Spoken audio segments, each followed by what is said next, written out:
admin login gives you some extra features. It also has a command line console as well for reseller usage. It's also got benchmarking. So this one's quite cool. It means that I can actually test the performance of my internal subsystem. Yeah. So this unit's now writing at like 2 gig a second, 2,000 megabytes per second. Obviously it's doing other things at the moment as well, because all of the machines on this booth are running from MiniSpace. Yes. So there's 2 Mac Minis, the Mac Pro and my MacBook Pro, everything's running from space. Yes. So this is doing nearly 3 gig a second. And I can test with the amount of files it does. Obviously this is pure SSD, so it's very quick and loves to do a lot of things at once. But just good that, you know, from your point of view, you can always test the system, you can always monitor the system, you can see how it's being used. And because we have guaranteed performance, you know that if the system's not working right, most likely it's going to be a networking issue.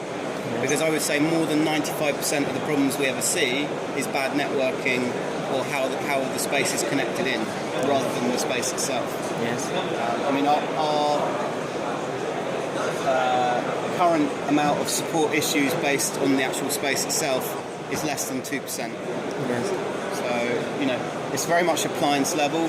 You put it in, you configure it, and most customers will just carry on using it and have no issues. Obviously, if there is issues, they're notified out.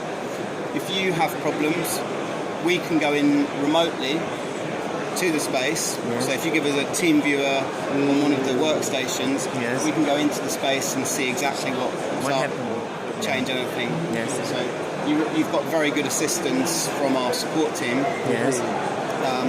We have it in Australia and Los Angeles and London. So different time zone. All time zones covered. So in Vietnam, you're going to be mostly speaking with Australia. So when you deploy, if you need assistance, we're available to help. But most likely, you know, it's a very smooth, easy install. These are also very easy. Here you saw how Hyperspace can support to accelerate more speed and exactly. Hyperspace is a very intelligent system. All data that comes into the system is written to both. It's written to here so that it's safe on the RAID 6. It's written to here because in the editing environment or any other media environment, as file requests come in, if the data's here, it will come from here. So it means this is very much lazy, it's asleep, which means if you're then writing more data or pulling old data, there's a lot of available performance. But when it's coming from here, it's like working from mini SSD like here. So very, very fast and great editing performance. It's really good for big work groups as well. Adds about 400% more performance to the space. That's the expansion unit, so just called Space EX. That's just a SAS connection to here. If your customer in 6 months, 1 year said, oh, we want to go bigger, you just buy this, connect, and then resize in the interface. Data stays in place, really quick and easy, double storage. More capacity and more speed. You can make more speed, but to make more speed, inside the space it has one RAID controller already. If you add another RAID controller and then add an EX on that RAID controller and then strike these two together, you can make it faster. If you add another RAID controller and another EX and strike all of them together, you can make it faster again. You have to simplify the capacity. No, not really. The capacity. It's more a case of what you you have to consider it, because when we strike these two together, we need to take the data off and back on again. If all we want to do is make the system bigger, we don't need to do that. So we can just connect to make bigger, connect to make bigger. So you can add 5 of these onto the space, add another RAID controller, add 6, add another RAID controller, add 6.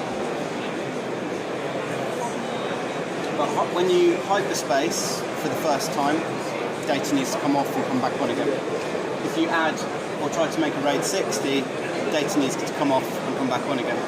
But other than that, if you're just making the system bigger, you don't need to worry about any downtime. So then you get this. So then default is admin and then space.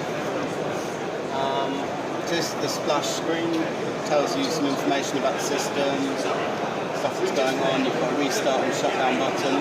Very important here, you've got the manual. The manual shows you everything you need to know about operating. This manual you can download from your website, or this is only when we install the software and you have a manual? Yeah, you can download it from our reseller site. I can give you a login for that. But it's embedded in the space anyway, and then you can save it from the web browser here. So networking will show you what connections you have in the box. So Space has 2 motherboard ports, 4 Ethernet 1 gig, on a card, and then 2 10 gig ports. So you'll see here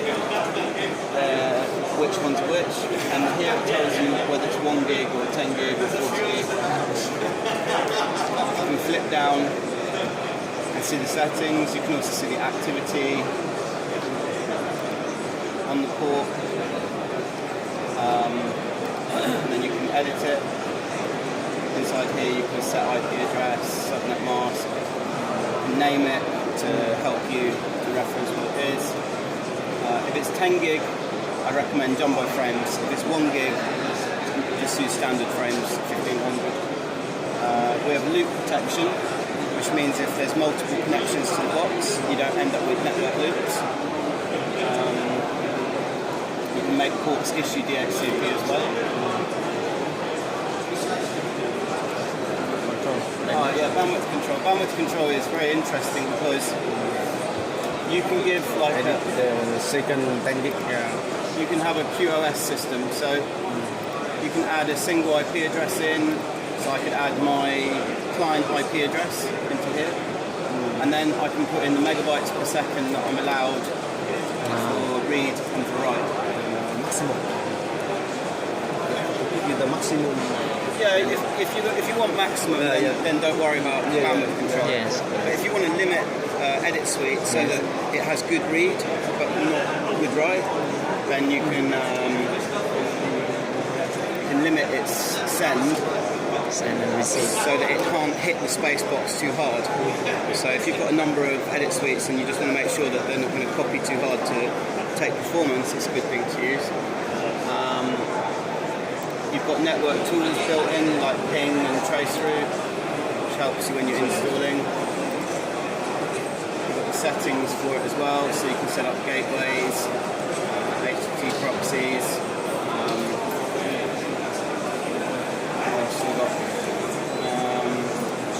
Disks is where you manage the storage you've got. So from the factory, it will all be set up for you already.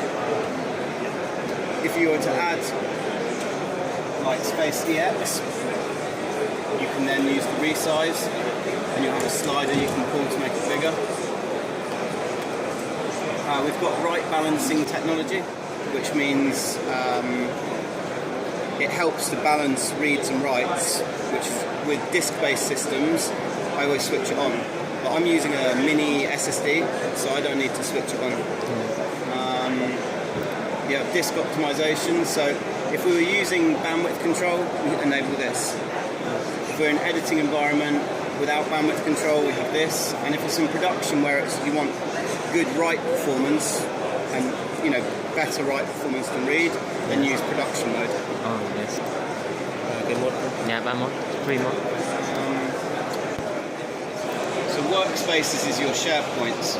So at the moment, I have only one SharePoint. I have the root directory, but I'm not sharing it because you can see there's no green lights. So this SharePoint I am on AFP, which is great for Macs. SMB, which you can use on Mac or PC, but with PC you want this. And HTTP, which is nice. You can see the space from a web browser. And it allows, if you want people to see the content of the space, but not be able to necessarily mess with it, you can go in here. From the internet, yeah, anybody, and then they can view movies from it.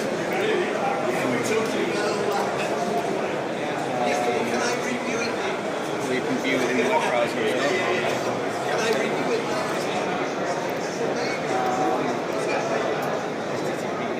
You can just paste it in here and then hit connect. And then end up with spaceship. So this one is on 10 gig. It's just my Mac laptop. It's on a Thunderbolt. Has a small Thunderbolt chassis with a 10 gig card in it. Yes. So I can speed test my Spain. base from here. Yes.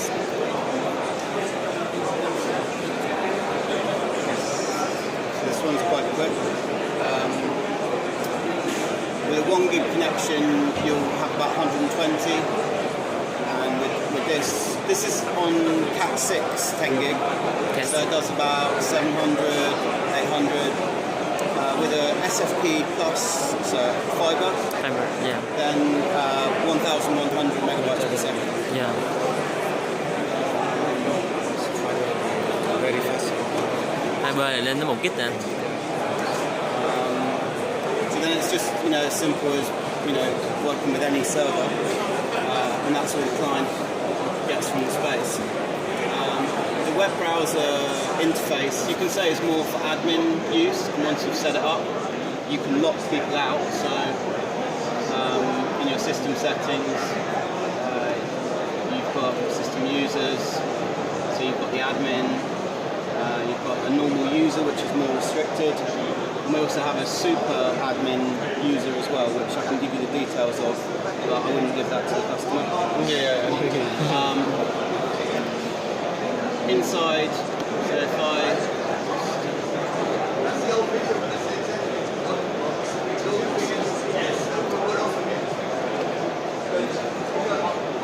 so when you deploy space,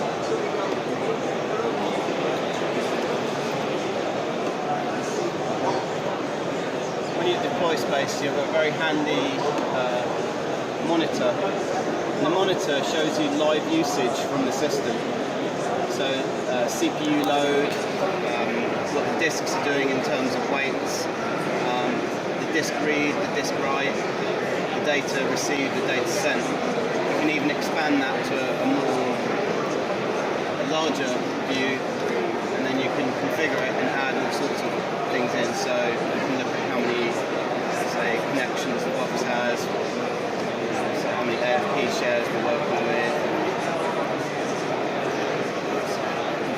10, 11. Just check out what you need. And you can build quite an in-depth view. So when you're deploying to multiple users and they're using the system, you can get a really good idea of how the system is being used. Yes. Pick this up.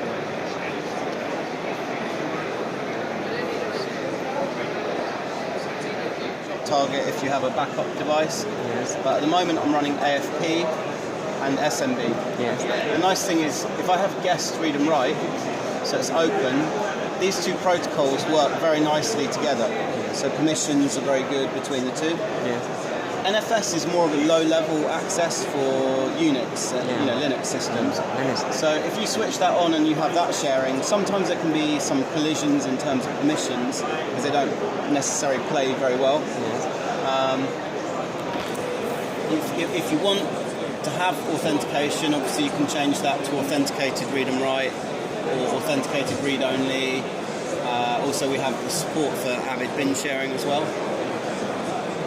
And then you can create new users and groups from here as well. You can also quota.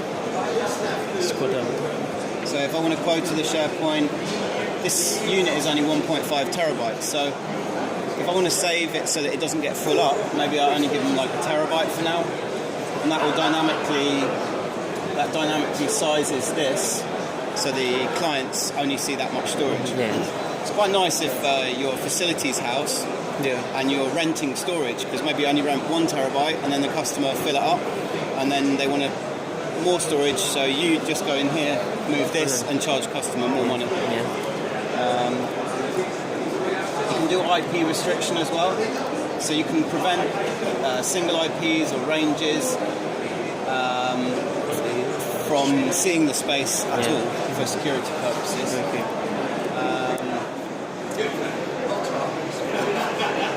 We can also do FTP server and client. You can also customize your protocols as well here. So you can switch off SMB2. You can add new profiles. That's a little bit more in depth. You can also restart services if you needed to. Notifications, you can see up here we've always got this here and it shows anything. So these are just things like interface connected, disconnect. It could be something like drive failure or whatever. But what's nice is you can take the notifications and then create email.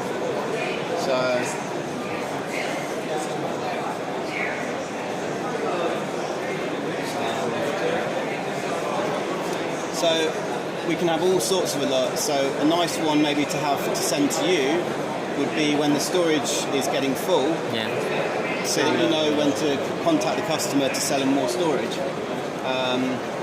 Also you could do when file transfers are done, you can do So many things. Basically everything. Also if the system switches to UPS battery, or if a drive fails or a PSU fails. So very extensive. Send email to maybe in-house admin and also to you. So you just need to set up an in-house email server in here, and then it will do the rest for you. The file manager is really cool. This is my system, and this would be any other space systems that I can see. And then I can copy, I can move, and go box to box. So rather than copy through a client, I tell the space box to send direct to another space. And that could be one the other side of the world, it could be one in the office. And then you can see your file transfers, what's running, and what you've got scheduled. There's cloud services available as well, so we support Amazon S3, and we can also add other cloud accounts as well if the customer wants that. If you add cloud, then it adds into the file manager, and you have a location up here as a cloud location, and you can move stuff directly into the cloud. To cloud. And then pull back from cloud as well. You use the Amazon cloud. That's a default. One of. Just one of, but we can support any cloud basically. So GBLABS have their own cloud? Yeah, we have one as well, Cloud. So you can back up and restore. So once you've configured the space for your customer, then back up the configuration. You can also put a password on that to encrypt it. And then that will just save down to my Mac. Keep those space settings. If there was ever a problem, I can always restore configuration from those space settings. You can software update the box as well via online or via USB. Automation's a little bit more in depth, very cool. You can build very good workflows. So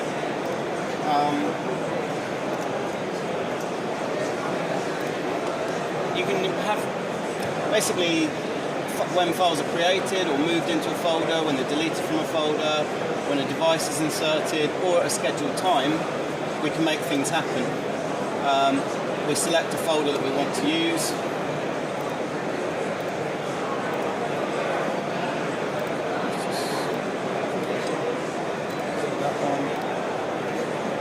Then we can set up the time at which it might happen. As I say, you can also have it when things are moved in, because actually a folder is scanned every 15 seconds. Yes. So if files are being moved in, after those files stop growing, then you will trigger the automation event. So it could be that, let's say we did when files are moved in, but I want to transfer a file. So I'll go for a move, and I'll move it to, say, another space, or let's say another NAS. I can do that via NFS or SMB, put in the IP address, check that it's there. To, let's say, a USB device or cloud.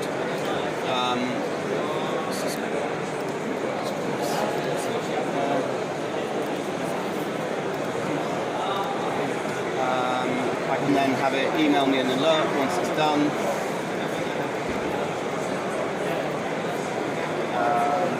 And then these objects, you can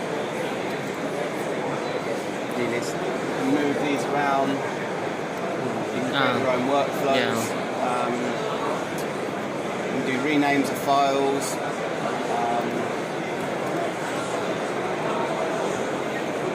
Yeah, basically a pretty powerful set of tools for you to build your own. Yes. Some existing ones in there. So lock and copy is quite a nice one as well, where basically when you transfer to a different location, it changes the permissions to read-only, transfers it to another location, and then opens the permissions. Yes. So whilst the files are being transmitted, they're fully locked. Yes.